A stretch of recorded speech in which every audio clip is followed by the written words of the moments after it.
any representatives of that sector. So are you taking advantage of the lower input costs, as this gentleman just made the point?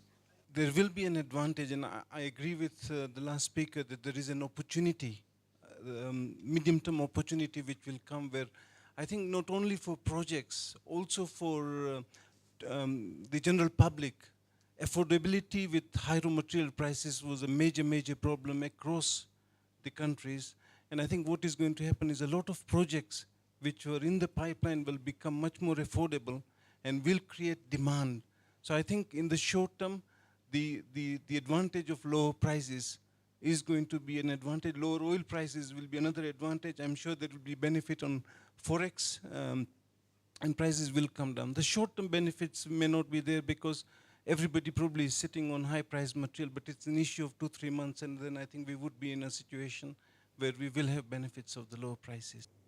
Mr. Mengi. If on one hand you cannot export our raw materials, surely we can add value to those raw materials and sell the finished goods either to the rest of the world or Africa in particular, where I say we have to develop the African domestic market.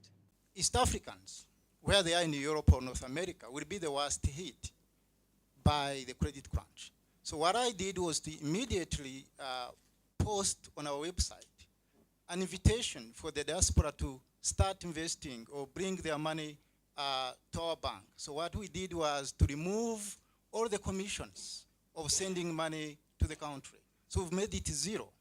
And we've created a package whereby if they qualify at some point, we are going to give them extra flexible loans to invest in the country.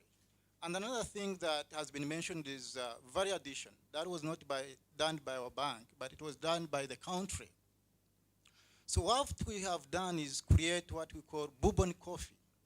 We are going to, we have started it in Rwanda. The responses are very good, whereby we sell coffee instead of selling beans to North America. So, and we are opening 2 coffee shops, one in Boston this year and another one in Washington. Well, the timing maybe is not, but again, we believe short term, we are going to have heavy investment, but long term, then we are going to create that value addition. We haven't mentioned the political risk that was highlighted as being a key issue, and I'd like to spend the last couple of minutes on that political risk, and I'll take questions again from the audience. Is there anybody who would like to make a statement on the political risk? Yes, sir. Companies are, of course, very concerned about the political stability, but also the CEOs had identified that one of their strategic growth areas is more entry into existing markets. And then there was also this high confidence that had been shown by the CEOs in the short and almost medium term, the high confidence that their businesses are going to grow. And then I wondered if there's a link between that and the confidence that there will be economic growth in the region in the short and medium term. I think what happened in Kenya at the beginning of this year was sad and it was tragic. And I think it did have some value in it to the business community. It woke the CEOs from a slumber that they were in, where people believed that everything was hunky-dory, everybody was very positive, expected stability and growth. People kept on saying it doesn't matter what political party comes to power, who wins, stability will continue. And then problems came. And I think what CEOs said at the time is, never again are we going to leave such important decisions to politicians. Do we have confidence in ourselves, in the East African community, to make change happen, to collaborate? We have to recognize the East African countries have come a long way towards stability. And actually, we should not give the impression that these countries are not stable, are not ready. These countries are ready. And I think even in the present crisis, they should still be able to attract a lot of investment.